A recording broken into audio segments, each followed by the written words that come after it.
Hello good people of YouTube and welcome to my channel. In today's video I will be looking at some Fireforge models. I first encountered Fireforge when I was researching for my book on fantasy figure modelling, and I did feature some of their plastics in the book, assembling multi-part plastic miniatures, looking at the poses that you could make, and I also did a painting tutorial on one of the Templar Knights, which I painted in feudal colours. And I mounted that guy there on a GW style slaughter base, 25 by 50 mil. I will probably use him in a game of Full Tilt. I do have another one which I'm halfway through painting, so once I've got two knights with lances, I can have a go at playing some Full Tilt rules. Also, just very briefly, there's a resin Pegasus.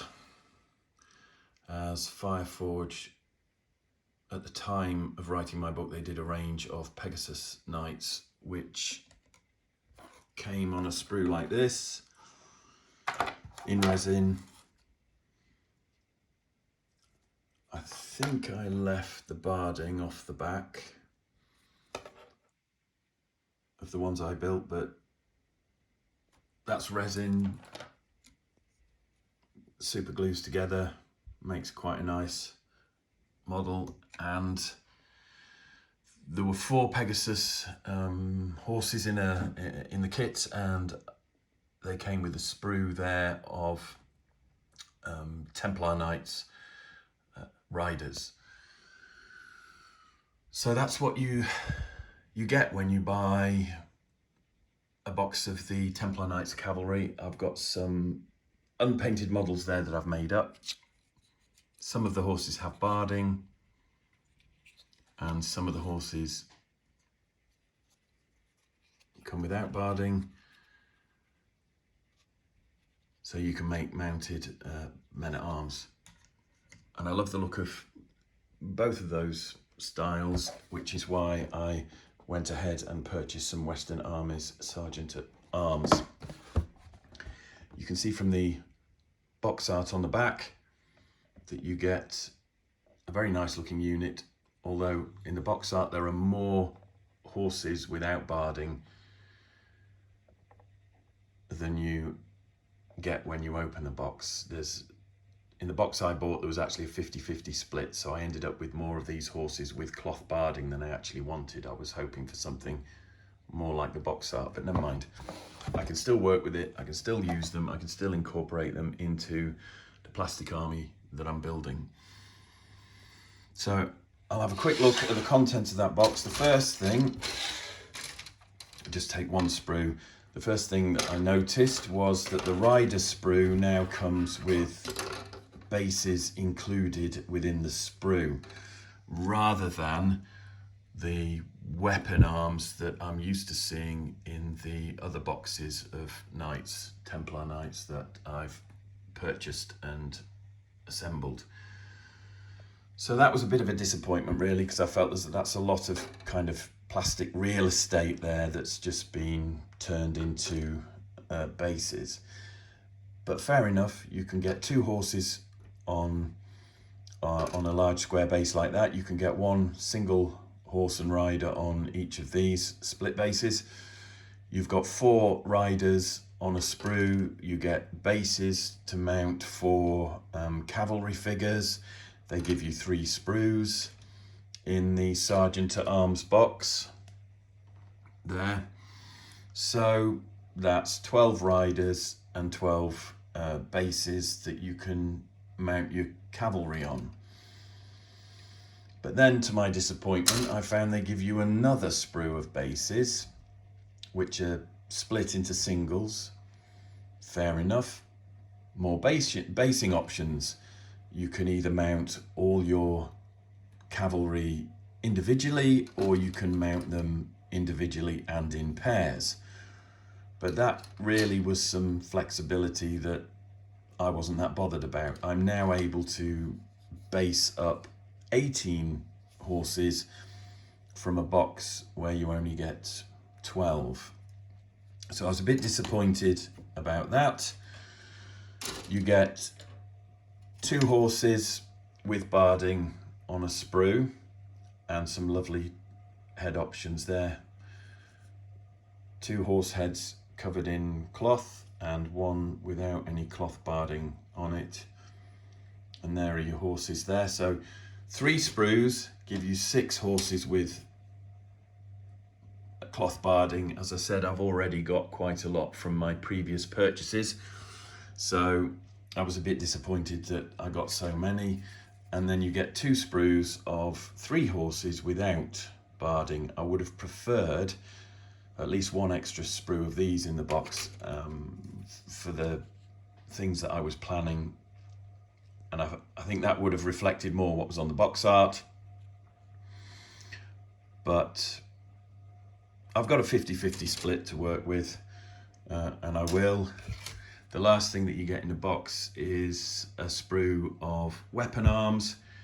I think there's about 18 arms on here, enough to make 6 mounted crossbow, 6 cavalry with spear, or 6 with hand weapon and shield. The shield sprues, the shield arms come on the rider sprues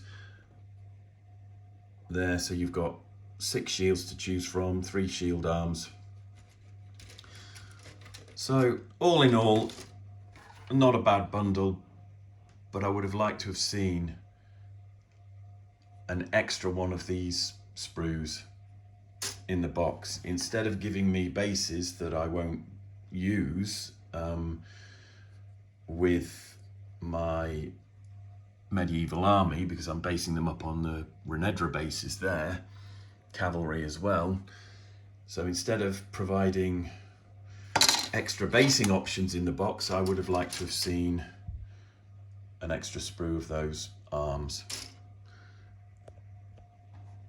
So, you know, a little grumble, I know, but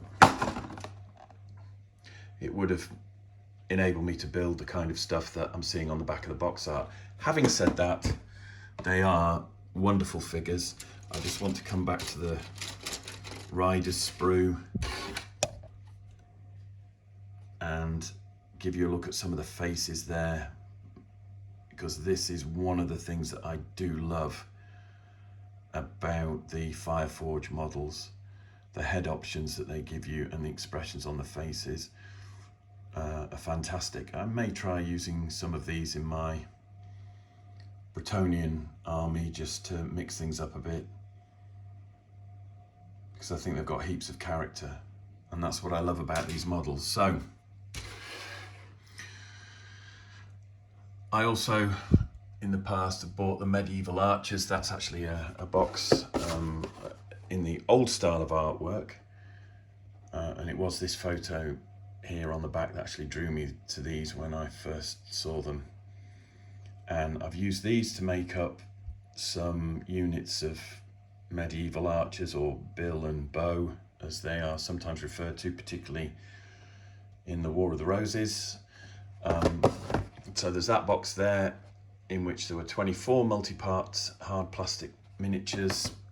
But the other box that I also got, and this is a more recent purchase, was the Western Armies Foot Sergeants. You can see the different style of box art there. It's updated, it's slightly darker, perhaps a little more menacing looking, and it shows the figures mounted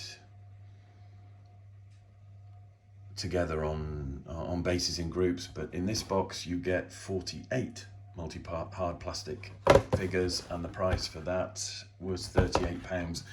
I thought that was a bargain. Here are some of the figures there that I've been basing up for my late Crusades or early 100 Years War. I haven't quite decided how I'm going to paint these or how I'll base them. if I'm doing a Crusader army, then the natural inclination is to go for a sandy base, but I don't want to end up basing them in a sort of Middle Eastern terrain if I want to use them as late medieval or early medieval European archers. So I'm still undecided, but I just wanted to give you a look at these models. Once glued together, you can make some really nice poses out of these guys, and the expressions on the faces I just think are fantastic. Very dynamic poses. I still need to clean these up. They've still got some sort of scars on from where they were attached to sprues and stuff, but this was just a case of building the models, getting the poses that I wanted, getting them blue tacked onto bases so that I could work out unit sizes and how I want to arrange these. So very much a work in progress, but I did just want to share these Fireforge miniatures with you, because I think they're really, really nice. So that's archers and men-at-arms there, giving me a unit of, well, these are spear and bow, aren't they? But bill and bow. So I know that bill hooks and halberds and stuff came into use throughout the medieval period, perhaps more towards the end than the beginning. So spears were quite popular earlier on. I think there's a YouTube channel called Scholia Gladiatoris or something. Matt Easton, I think, is the chap who runs that, and he does some fabulous, informative pieces to camera where he talks about medieval weapons and how they were used. I thoroughly recommend that. If I get the chance, I will pop a link in the description to his YouTube channel. I'll also pop a link into Seventh Son and Medieval Wargamer, who all cover this era. But here are some crossbowmen which I've blue tacked up on bases. I think these are actually 60 by 45 because I wanted the extra bit of depth. You can get 60 by 40, but I like the 60 by 45. And I'm looking at basing anything between 3 and 6 models on one of these bases, just to create the right kind of feel. You can see there's 5 archers on that one. There's actually 5 on the command or the men-at-arms base in the middle, and then another 5 archers on that one. But I've got away with 4 crossbows on each base. And again, it's the same bodies and the same heads, different arm options, but it's just lovely. It gives a really nice look and feel to your foot troops. We'll have a quick look as well at these horses and riders which I've built. Again, I've got a lot of these horses with cloth barding, and they work for obviously the Crusader campaigns, particularly the late Crusades and early 100 Years' War, from what I can understand. I think that was the main difference in the 100 Years' War between the late and the early stuff. I'm still getting my head around it, and I could be talking rubbish now, but I believe Crecy was a fairly early battle in the 100 Years' War, and the knights had cloth barding on their horses in that, and Agincourt was towards the end, and the knights had metal barding and chainmail barding, and obviously foot knights and mounted knights at Agincourt were wearing different armour than they were at the beginning of the 100 Years' War. The armour for the beginning of the 100 Years' War was chainmail and these sort of flat helms and things like that. So with the cloth barding and the chainmail, that gives a flavour and a feel for Crusades or early 100 Years' War. whereas the stuff the Perrys do for the 100 Years' War and War of the Roses, that's very much the late 100 Years' War and late Middle Ages as well, I guess. So yeah, those are two horses I've got with cloth barding, and here are two horses with riders and no barding. These are the horses that I was after when I purchased the Sergeant at Arms.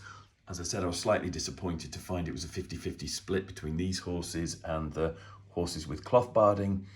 Not the end of the world. It just means, and this is why I blue tack these guys down, just means I will build the Sergeant at Arms sprues, and then I will be able to rejig the composition of the units before I commit to anything. And that's why I would advise any of you, when you're starting from scratch, whether you're building a Warhammer army, whether you're building a historical army, assemble your figures, make the units that you want to make, but just blue tack them onto the bases that you're using, unless you're basing individually, of course, and then it doesn't matter because you'll be using movement trays. But if you're basing them in groups like this, just blue tack them all down first before you get the paints out, before you do any undercoating, because that way you can build an army, have a look at the composition, plan any further model purchases that you make. And if you do buy something that was a little bit unexpected, you've got some wiggle room to accommodate whatever changes you need to make to get the most out of all those models. So that is a quick overview of some of the Fireforge minis that I've been using for my late Crusades, early 100 Years' War armies. As I said before, they do other stuff. I've built the steppe warriors, I've built some Mongol cavalry, I've built the Russian infantry. I did feature those in my book. So, you know, all I can say is I love these models, heaps of character, they paint up really well. I'm looking forward to getting this army done. I'm nearly there. I've just got a few more bits and pieces to look at before I commit to undercoating, priming and painting some of this stuff, which I will be sharing with you when I do it. But thanks again for watching the video. If you like my channel, please subscribe. If you like the video, smash that like button. Everything like that helps. Obviously, it lets me know that I'm doing the right thing, that you're getting something from the videos that I make. I'm not just whistling in the wind and talking rubbish. Really do appreciate it. So thanks again for sticking with me through this video. Take care, and I'll see you in the next one.